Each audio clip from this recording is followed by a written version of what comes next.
We got the captain, sergeant, first class. There we go. Okay, there we Diller. go. Yeah. You get this script, and you're like, okay, this is a movie. Or you hear it's about Afghanistan, modern I'm warfare. looking for my captain. I'm like Captain Diller. Captain Diller. Yeah.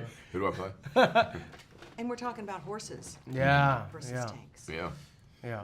It's an interesting element unto its own. Like, you know, even if it was not based on a true story, you know, having these horses. Well, but you have to because of the elements and like, you know, the terrain of where you're fighting. Yeah, you need horses, and you know, we have a couple donkeys in there as well.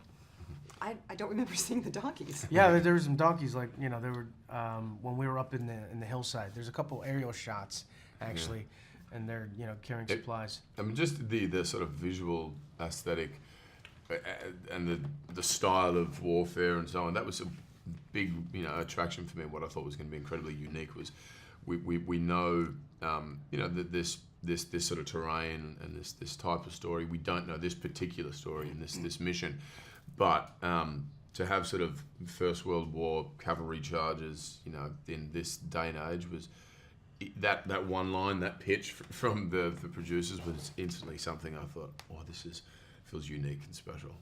It's almost unbelievable. It really is. Yeah. Well, I mean, even if you take a look at the title, 12 Strong, so it's like, you know, right after 9/11, you know, everyone's hearts were broken, all the Americans were hurting for sure, and then these 12 guys, you know, it was a kind of a new tactic to go in and have 12 guys do reconnaissance and then, you know, call in airstrikes or whatnot, and you have to get close in order for that, you know, technology to work. You know, it's pretty crazy to have 12 guys leading this charge and taking up the city. The big concern was that there was another attack going to happen, and if they didn't get into Afghanistan and stop the country becoming a terrorist training camp, that this was, you know, going to reoccur again and again. And so these guys volunteered and put their hands up and went straight in and embedded themselves within the country and the community, adapted, evolved, worked with the locals there and fought alongside them, and as I said, took back the city of Mazar-i-Sharif, which is a stronghold linchpin for the entire northern Taliban force, in 3 weeks, which is one of the biggest military feats, I think, in history. Did you get to meet your counterparts? I didn't. He was, you know, the two guys actually came on set, which was pretty cool. I mean, but it was great just to hear the stories and, you know, what they were able to recall, which is just about everything. And any questions that I had, like, they were able to answer them pretty. You got the funny lines, though. Didn't he? Yeah. I mean, but there was some stuff that we just, you know, I'm blessed to have done, you know, played a cop. My brother's a cop. My dad was in the military. And so I grew up around that kind of stuff. So I know that, you know, the way that these guys talk to each other. And they ruffle each other's feathers just for the fun of it. But, you know, there's sometimes where there's a lull and you have to wait that, like, guys would just, you know, be guys, whatever. I mean, they're still alive. And I think that that's important in a movie, like putting in some real-time humor. Because if not, then, it's just going to be a depressing And we also, there was so much sort of coordinating and detail and sort of the logic around the mission and so on. And the script was fantastic, but we certainly needed that added sort of connective tissue, which you know, Michael was hugely sort of capable of doing and responsible for. And I think it really adds that extra layer of authenticity, but also you're able to empathize with these guys and understand, oh, that's the banter that would exist. You know, that's how we do talk to each other. Yeah. It's not just, you know, information sort of, you know, that there is a real friendship and a bond between these guys, and we had to find that chemistry as human beings, I think, and then sort it in there.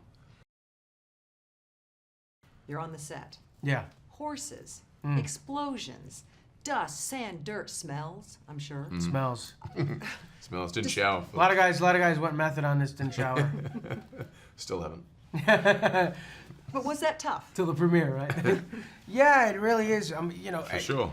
Yeah. I gotta tell you, like, this, you know, I don't know how it was, but I'm like, the director loved smoke. Couldn't get enough smoke. Dirt, blood, you know, smoke. Yeah, exactly. Horses. It was as dirty and busy as possible. Dust, for sure. Yeah, fine dust. But it was smoky a lot, and it was. that was tough unto itself, you know.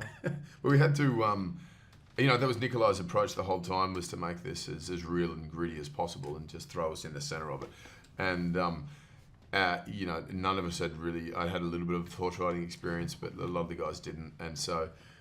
We did a bunch of training, but they kept saying, make sure you train with your packs and your gear and your guns. I'm like, yeah, I'll do that later. So we were training in our sort of casual gear, and then get on set, and we're in full armor and so on. And that was that was interesting. But these guys that's what they were doing, going through. Were you a horse rider before? I mean, had you ridden? I mean, come on, does it look like I was? No, it didn't. Jesus Christ. Well, that and a motorcycle. I mean, you've had kind of a tough year. Yeah, I mean, tough year, huh? And then not only that, but twice, it seemed like I was vertically challenged, because you know they would always give me the horse, and I'm like, I'd have to get my foot up there somehow, and then plus with the pack, so like it doesn't allow your knee to get up very much. So I'm like, I was not afraid. I'd go by the tallest rock, get on it, to get on my horse. Did you learn something about yourselves playing this kind of a role, being in this kind of an environment, knowing this is the story? I learned that I had such a great respect for men and women who live this life and are soldiers, and I learned that I don't know how that I could ever do it. Do you know what I mean? And as much as I sort of think, oh yeah, I could be a part of that and whatever, I just had even greater respect for the armed forces and people in the military through this sort of small experience to sort of go, wow, it takes a certain type of person to put themselves in harm's way and risk their life for our safety. And most days I felt like that, you know. Yeah, for sure.